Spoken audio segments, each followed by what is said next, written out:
In today's Leeds News international results, Kinnear speaks, Elland Road redevelopment update, what happened with the pre-season tour, and Wober interest in Turkey.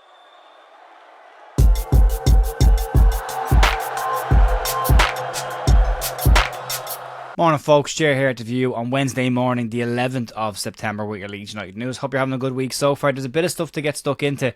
We are waiting patiently for the interview with Angus Kinnear with the Square Ball later this week.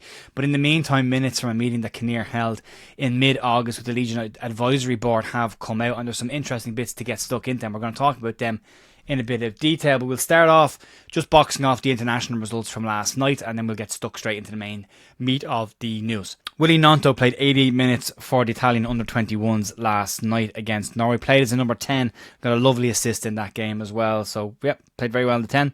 Junior Firpo also playing as a number 10 for the Dominican Republic in their 3-0 win over Dominica. Firpo got an assist in that game. Ao Tanaka was an unused substitute for Japan, so he will come back to Leeds healthy and refreshed. Jeremiah Mullen played 90 minutes for Scotland's under-21 and kept a clean sheet in their 5-0 win over Malta under-21s. Mateo Joseph came off the bench again for Spain in their 1-0 win over Hungary. No goals or assists this time for Joseph. In the 3 games he's played for the Spanish under-21s, he has either scored or assisted in the games leading into this one, but not this time around. But still caught the eye of the Spanish national team manager. We'll move into the main body of this, and we'll start off with the Angus Kinnear speaking to the Leeds United Supporters Advisory Board. As I said, the Square Ball are due to speak to Angus Kinnear towards the end of the week. They've been promoting on the channel. Make sure you keep an eye out for that as well. There'll be a lot of interesting facts to get into. We can watch live. In the meantime, the notes or the minutes from the meeting with the Advisory Board have come out, and they make some interesting reasoning, but as has tended to be the case, the communication from the club isn't great. So how they word things, for me, leaves more gaps for questions after than before. But we'll get into some of it. But it should also be said that this meeting happened on the 15th of August. So that this is 2 weeks before the transfer window closed.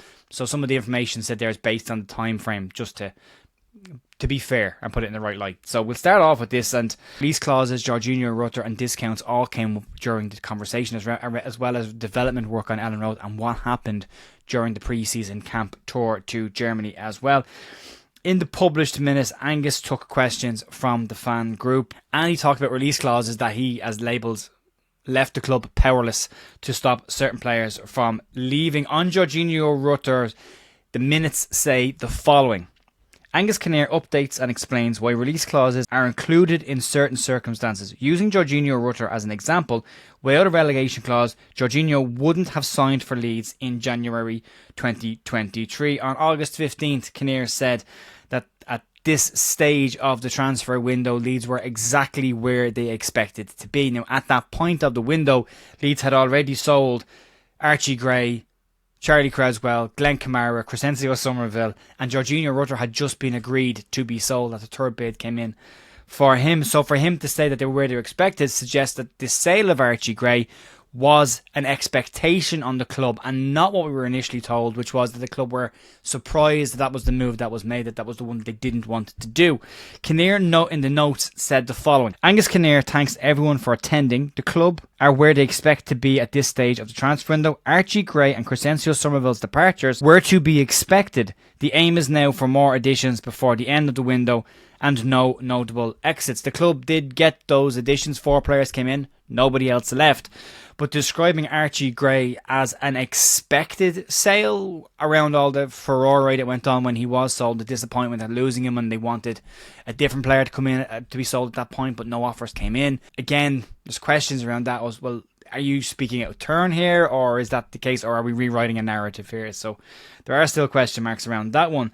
Questions around the 49ers ownership model of Leeds United came up, and Angus Kinnear moved to reassure those in the room that the 49ers were very serious about their investment in Leeds United, as were all of the other investors, and that they had pumped in plenty of money to make sure Leeds became a Premiership club again in the future. They're saying the investors pumped in an awful lot of money this summer. It doesn't hold a huge amount of water when you look at how much we brought in transfer fees. And I'll go back to this. Leeds didn't bring in 140 million in transfer fees. That'll be broken up over 3 years. But they still brought in about 30 million quid for this summer's window and didn't spend that on players either. So to say they pumped in money, again, depending on what did you spend it on? Is it running costs? Is it wages? If that's the case, fair enough, fine. But that has to be all laid out. Otherwise, it's too easy to knock that back and say, well, you brought in loads of monies in transfer and you didn't spend an awful lot of it. So unless that one is answered, there's just question marks around that. And then he moved on into an area that we shouldn't be shocked with at all. And this is, as we said last week, this is where we move into the missing out on targets. Kinnear did point out that Leeds missed out on several key summer targets because the pull of the Premier League was just too great. And he went on to say the following in the notes. Angus Kinnear explains, from a business point of view, no one wants promotion more than the 49ers. Investors have invested to Leeds to be a Premier League side. The club have missed out on targets this summer and no amount of money can attract certain players because the Premier League's pull is vast, but this is the profile of player the club wants. Angus Kinnear says that a lot of business is now done by this ownership intentionally kept away from the media to stop other clubs from hijacking deals, hence the lack of rumours. There's a couple of bits to break down on that as well. The first part being that piece around the investors' money. If you're going to say you put that much money in, you've got to start breaking down where that money's going. That's all I'm asking for. I'm not saying they didn't put it in. I'm just saying it needs to kind of be ironed out. Otherwise, it's too easy to poke holes in. The second part of this one relates to the lack of rumours and keeping everything behind closed doors. And that's fine. I do understand that in the business sense of things. However, in a sporting environment, the less that the 49ers speak about, or at least give out some bits of information, the more that void will be filled with ITK people and people who just wind up a fan base by making up stuff. I keep pointing out Football Insider. If you go through their rumours for Leeds this summer, the 99% of them, if not all of them, didn't happen. But they're the ones that wind up a portion of the fan base who will click on things and stories without checking if they're credible and believe exactly what they've seen. And if you look at Twitter, it's full of it. So it's not a great idea to not give the media some information, or at least have drip fed. You can't go 6 weeks like this week without any information again, because you saw that just winds up the fan base. So in this situation where there's gaps in information, they've got to put something out to at least keep the ITKs and the bullshit accounts on Twitter quiet during that time, and at least try and stop the fans from being wound up by incorrect information that is being given out by other people who will always fill a vacuum if it's there. And that's the problem for me with that one. Moving on to Elland Road, and Kinnear was asked about several topics in the meeting with the Supporters Advisory Board, and Elland Road was naturally one of them, and it could be a case that Elland Road redevelopment is back on the agenda very, very soon. Leeds want to increase the capacity of Elland Road to either a 55,000 or 60,000 seater stadium at the next go, if they can do that. And Parag Marathe said back in May when he spoke to the media that the plan was to get shovels in ground by the beginning of next summer. Currently there's none in the ground, but he did say there was a lot of due diligence that needed to be done and work that needed to go on behind the scenes before they could then start work on the physical side of things. Kinnear was asked if Leeds' league status is still a contributing factor to the lack of development, and he basically said he hopes to have some positive news pretty soon. So on this topic, the notes state the following. Angus Kinnear asks fans to constantly feedback if any sections of Elland Road immediately need action, to please raise the issue. The club hopes to reveal some positive information in the near future regarding redevelopment of Elland Road. So there's some information coming on that soon. They put the word positive in there, which would suggest it's directing us in a certain way to feel. We'll see if we get to that feeling. The next part then that popped up, and an interesting one, I think this one is just caused by bad communication. That's all. But he was asked about the pre-season tour to Germany, and Kinnear was held to task by the Supporters Advisory Board around why fans weren't allowed to attend those games and what happened with all of the confusion. And on the notes it says the following. Angus Kinnear says the tour was agreed to be purely technical as opposed to prioritising commercial aspects. However, the club did not expect matches to be played behind closed doors. He went on to say, by the time the club knew the decision, it was not appropriate to change the destination of the camp. Angus Kinnear says that there is a trade-off between commercially led tours and technical led tours. The club will work hard to ensure fans are able to attend these games in the future. For me, there was just a simple mistake here. Leeds kept advertising friendlies against teams in Germany, but Leeds weren't saying where these games were being played for obvious reasons. They weren't allowed to bring fans. But every time the German police force made a statement, they said that the facilities, that word specifically, weren't catered for segregating fans. All Leeds had to do was to say that the friendlies that Leeds are playing in this pre-season tour are all taking place in a training ground, and as such there is no stand so fans can't attend. That's it. You say that goes away straight away. But they didn't. They said nothing. They left this gap of information again. It was picked up by everybody and their mother about what was actually going on.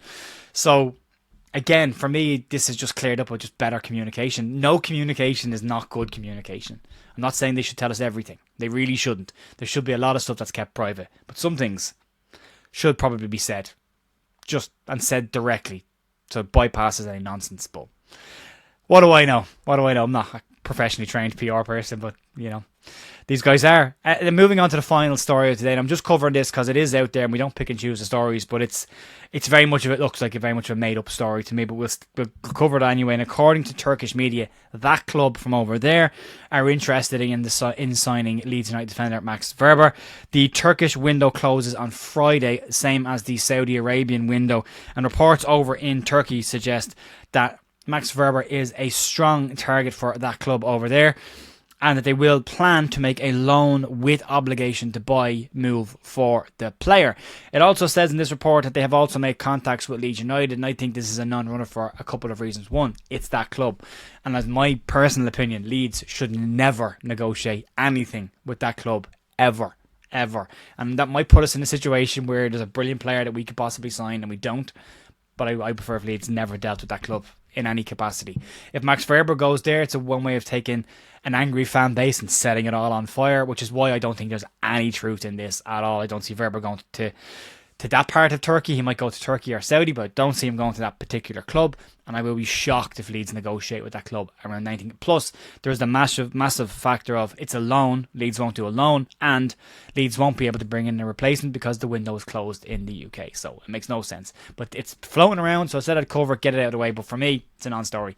Folks, that'll be it for me today. There's a lot in there. We look forward to the Square Balls interview at the back end of this week. Let me know your thoughts down below, and I will see you tomorrow morning for more Leeds news. Talk to you later. See ya. Bye.